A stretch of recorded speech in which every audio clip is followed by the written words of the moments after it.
বাড়ি এটা কি ইয়াকুব মিয়ার নি? জি জি। তুমি কি এই গ্রামের হলানি? না না, আমি গ্রামের ছেলে না। আদুরিকে চিনোনি তুমি? কেন আদরি ছিল না কেন? কিল্লাই চিনবে না সেটা তো আমি জিজ্ঞাসা করি না, আমি বলতেছি যতদূর আমি জানি আদুরি একলা, সেটির কোনো ভাই বোন নাই।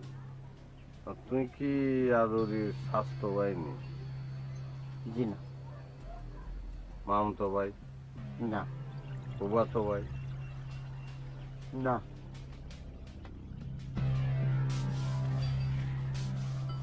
তাহলে আপনি কি এতে চাচা মামা খালা ফুফা এরকম কিছু আননি? বললাম তো না। আরে তুই খারাই রিসোর্স করলে, তুই কিল্লাই খারাই রিসোর্স, তুই বাড়ির আশপাশ গুড়গুড় করতেছিস কিল্লাই। তোর মতলব কি? তুই আরে ভাঙ্গি বল। আর তোর পোশাক আশাক তো টাউটের মতন, তুই কিল্লাই দাঁড়াই দিছিস। বলি ফেলা, তাড়াতাড়ি বলি ফেলা তুই। তা আপনি কে? আরে আইকে তোরে কন লাগবো নি, আইকে তোরে কন লাগবে, তুই কি মনে করছো? যা করছত করছত পারদার যদি তোরে আই এই বাড়ির আশেপাশে দেই সোয়ার দি, তোর কারের পর্দা ফাড়াই দিও। তুই আরে চিনোস তুই টাউট কোনারে? তোরে দেখেই মনে হয় তুই টাউট, দেখেই মনে হয় তুই গ্রামের সব যুবতী মাইয়া গো বাড়ির আশেপাশে তুই গুড়গুড় করস। পাউল কোনানের তুই আমার এদিক ওদিক চাস। আরে আমি চাস ওই শাড়ি দেখছত তুই গরুর লগে তোরে বান্ধি হানে গাওয়াইও। কি হয়েছে? হ্যাঁ, এই তুমি কে? আর নাম বদরুল। এবারে আদরের লগে আর বিয়ার কথাবার্তা পাই না, লন আমনে কে এটা বলি ভালো। আমি আদুরির নানি।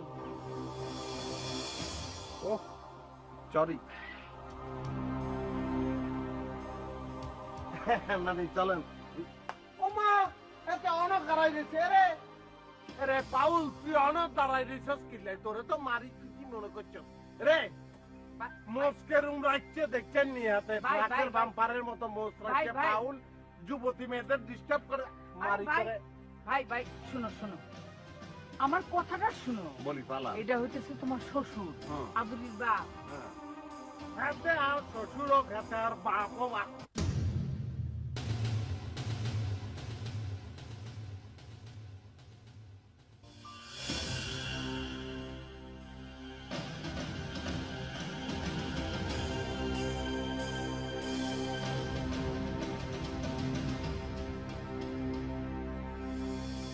বাবুল করি দেই বেদব ছেলে।